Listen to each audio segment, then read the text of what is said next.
Kozhikode medical college ആശുപത്രിയിൽ അവയവം മാറി ശസ്ത്രക്രിയ നടത്തിയതിൽ ആശങ്കയുമായി 4 വയസ്സുകാരുടെ കുടുംബം. ഭാവിയിൽ കുട്ടിയുടെ സംസാരശേഷിക്ക് കുഴപ്പമുണ്ടാകുമോ എന്ന ഭയമുള്ളതായി കുട്ടിയുടെ മാതാവ് മീഡിയ വണിനോട് പറഞ്ഞു. ഇന്നലെയാണ് കുട്ടിയുടെ വിരലിന് പകരം നാവിന് ശസ്ത്രക്രിയ നടത്തിയത്. സംഭവത്തിൽ DME തല അന്വേഷണം ഉടൻ ഉണ്ടാകും. കുട്ടി കരഞ്ഞപ്പോൾ നാവിൻ്റെ അടിയിൽ കെട്ട് കണ്ടപ്പോൾ ഓല് ചെയ്തതാണെന്ന് പറഞ്ഞു. അങ്ങനത്തെ സംഭവം ചോദിച്ചിട്ടില്ല. നല്ലോണം സംസാരിച്ചിട്ട് കുട്ടീനെ അവൾക്ക് അങ്ങനത്തെ ഒരു കുഴപ്പമുണ്ടായില്ല. ഓല് ചെയ്ത് നാവിൻ്റെ അവിടെ നിന്ന് ചോര വരുമ്പോൾ കണ്ടപ്പോൾ ചോദിച്ചപ്പോൾ ഓല് പറഞ്ഞ നാവിനെ ചെയ്തത്. ഓൽക്ക് അബദ്ധം പറ്റിയെന്ന് തന്നെ പറഞ്ഞു.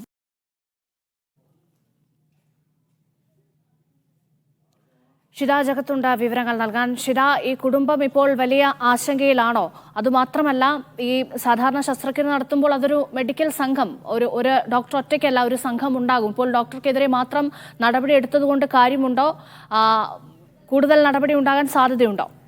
രേഷ്മ, കൂടുതൽ ആളുകളിലേക്ക് നടപടിക്ക് പോകാൻ സാധ്യതയില്ല എന്നുള്ളതാണ് നമുക്കിപ്പോൾ ആശുപത്രി അധികൃതരുമായി സംസാരിച്ചപ്പോൾ മനസ്സിലാകുന്നത്. ഡോക്ടർ ബിജോൺ ജോൺസൺ എന്ന് പറയുന്ന ഡോക്ടറാണ്, പീഡിയാട്രിക് സർജനാണ് അദ്ദേഹമാണ് ഈ സർജറി ചെയ്തിരിക്കുന്നത്. മറ്റുള്ളവരെല്ലാം തന്നെ അദ്ദേഹത്തെ സഹായിക്കുക എന്നുള്ളൊരു കാര്യം മാത്രമാണ് അതിൽ ചെയ്യുന്നത്. അതുകൊണ്ട് തന്നെ ഈ ഡോക്ടറുടെ ഭാഗത്തു നിന്ന് മാത്രമാണ് വീഴ്ച ഉണ്ടായിരിക്കുന്നത് എന്നുള്ളൊരു നിഗമനത്തിൽ തന്നെയാണ് ആശുപത്രി അധികൃതർ. ഇന്നലെ സൂപ്രണ്ട് നൽകിയ റിപ്പോർട്ടിലും അത് തന്നെയാണ് പറയുന്നത്. അതിന്റെ അടിസ്ഥാനത്തിലാണ് അന്വേഷണ വിധേയമായി ഡോക്ടർ ബിജോൺ ജോൺസനെ സസ്പെൻഡ് ചെയ്യുകയും ചെയ്തിരിക്കുന്നത്. കുടുംബം ആശങ്ക പ്രകടിപ്പിക്കുന്നത് ഈ കുഞ്ഞിന് നന്നായി സംസാരിക്കുന്ന ഒരു കുട്ടിയാണെന്നാണ് പറയുന്നത്. സാധാരണ രീതിയിൽ ഇങ്ങനെ നാവിനടിയിൽ കെട്ടുണ്ടെങ്കിൽ കുട്ടികൾക്ക് സംസാരിക്കാൻ ഒരു ബുദ്ധിമുട്ടുണ്ടാകും, ചില അക്ഷരങ്ങൾ മനസ്സിലാകാൻ ബുദ്ധിമുട്ടുണ്ടാകും.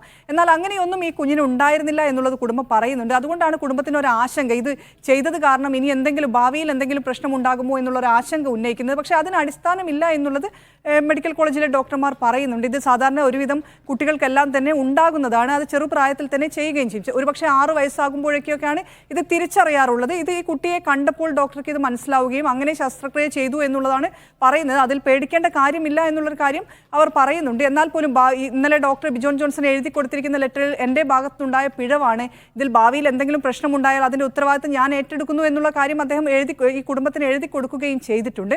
എന്തായാലും ഇതുമായി ബന്ധപ്പെട്ട് ആരോഗ്യവകുപ്പ് വലിയ രീതിയിലുള്ള അന്വേഷണം നടക്കുന്നുണ്ട്. അന്വേഷണ വിധേയമായിട്ടാണ് ബിജോൺ ജോൺസനെ സസ്പെൻഡ് ചെയ്തിരിക്കുന്നത്. ഇനി DME തലത്തിലുള്ള ഒരു അന്വേഷണം നടത്താനുണ്ട്. എങ്ങനെയാണ് ഇത് സംഭവിച്ചതെന്നുൾപ്പെടെയുള്ള കാര്യങ്ങൾ ഈ അന്വേഷണത്തിൽ വരേണ്ടതുണ്ട്. അതിന് ഇന്നോ നാളെയോ ഒരു സംഘത്തെ രൂപീകരിക്കുമെന്നാണ് നമുക്ക് അറിയാൻ സാധിക്കുന്നത്. അത് മെഡിക്കൽ കോളേജിലെ ഒപ്പം തന്നെ ഈ ആരോഗ്യവകുപ്പിലെ വിദഗ്ധർക്ക് പുറമെ സ്വകാര്യ ആശുപത്രിയിലെ മറ്റും ഡോക്ടർമാരെ ഉൾപ്പെടുത്തിക്കൊണ്ടായിരിക്കും ഒരുപക്ഷെ ഈ സംഘം ഉണ്ടാവുക.